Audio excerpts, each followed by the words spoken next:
కళ్ళు వృత్తి. మీరైతే విస్కీ బ్రాండీ తాగరు. ముఖ్యమంత్రి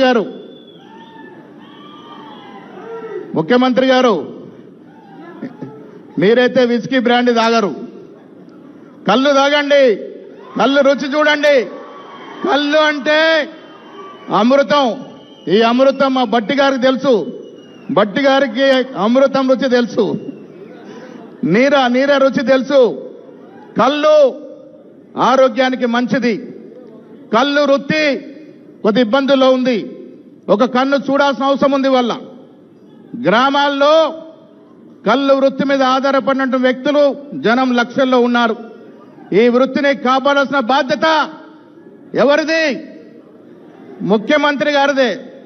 చిన్న చిత్కర సమస్యలు ఉంటాయి. శస్త్రసఖ్యత పెరిగింది. చదువు వైపు మా మిత్రుడు పొన్నం గారు చెప్పినట్టుగా చదువు వైపు మళ్లాల్సినప్పటికీ కూడా కుల వృత్తులు నశించిపోకుండా ఉండాల్సిన బాధ్యత ఉంది. కాబట్టి కళ్ళు వృత్తిని రక్షించుకోవాలి, దాన్ని ప్రోత్సహించాలి, సరిపడా నిధులు ఇవ్వండి.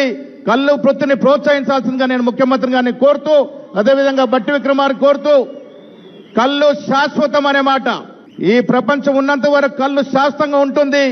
దాన్ని రక్షించుకోవాల్సిందిగా మనందరం కూడా ముఖ్యమంత్రి విజ్ఞప్తి చేస్తూ, మరొక్కసారి సర్వై పాప లాంటి మహానుభావుడి యొక్క అంత గొప్ప విగ్రహం హైదరాబాద్ లో పెట్టినారంటే కాంగ్రెస్ ప్రభుత్వానికి, రాష్ట్ర ముఖ్యమంత్రికి ధన్యవాదములు.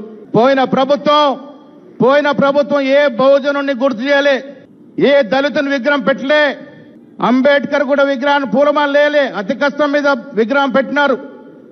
అంబేద్కర్ పేరుని సెక్రటరియట్ కు పెట్టుకున్నాం. ప్రగతి భవన్ పేరుని జ్యోతిబా ఫులే పేరుగా పెట్టుకున్నాం.